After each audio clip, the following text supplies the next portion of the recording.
तर आपण पाहतोय शरद पवार हे भीमथडी यात्रेमध्ये आलेले आहेत। परंपरा जपणारी एक विशेष ओळख या यात्रेनं संपूर्ण या भागाला दिलेली आहे आणि आजपासून पुढचे 4 दिवस भीमथडी यात्रेचं आयोजन करण्यात आलेलं आहे। आज 25 डिसेंबर आणि आजपासून ही यात्रा सुरू होतीये।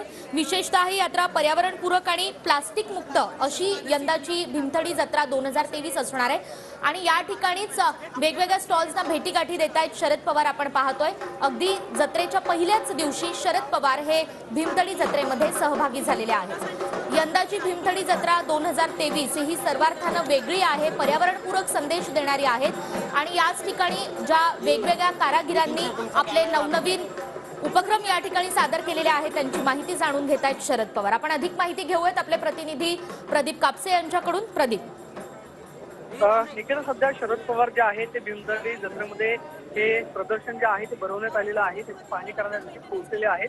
आपण पाहतो की आमदार रोहित पवार, त्याचबरोबर रोहित पवारांच्या आई सुनंदा पवार यांच्याकडून ऍग्रिकल्चर डेव्हलपमेंट ट्रस्टच्या वतीनं दरवर्षी भीमथडी जत्रेचं आयोजन जे आहे ते करण्यात येतं। विशेषतः शेतीविषयक, त्याचबरोबर स्वतः महिलांनी जे घरच्या घरी जे पदार्थ बनवलेले असतात त्याचं सगळं प्रदर्शन जे आहे ते आपल्याला भीमथडी जत्रेमध्ये पाहायला मिळतं। भीमथडी जत्रेचं एक वेगळं वैशिष्ट्य आहे, म्हणजे दरवर्षी पुण्यामध्ये ज्यावेळेस प्रदर्शन भरतो त्यावेळेस विविध नागरिक जे आहेत ते खरं तर या प्रदर्शनाला भेट देत असतात आणि आज शरद पवार जे आहेत ते दाखल झालेले आहेत। पण पाहतो की या ठिकाणी जे स्टॉल्स उभारण्यात आलेले आहेत त्याची पाहणी जी आहे सध्या शरद पवारांकडून केली जाते आहे। विशेषतः म्हणजे शेतीपासून बनवण्यात आलेले खाद्यपदार्थ असतील, त्याचबरोबर घरच्या घरी महिलांनी जे पदार्थ बनवलेले आहेत आणि जे त्याचे स्टॉल्स लागलेले आहेत त्या सगळ्या स्टॉल्सची पाहणी शरद पवार करतात।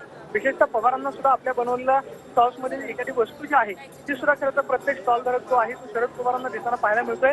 आज 2 दिवसापासून शरद पवार जे आहेत ते 12 नंतर पुण्यामध्ये आलेले होते आणि त्यांनी आज खरं तर भीमथडी जत्रेला हजेरी लावलेली आहेत आणि सगळ्या स्टॉलची पाहणी करताना आपल्याला पाहायला मिळतं। अगदीच प्रदीप, तुम्ही राहत सोबत, आपण जाणून घेत राहू।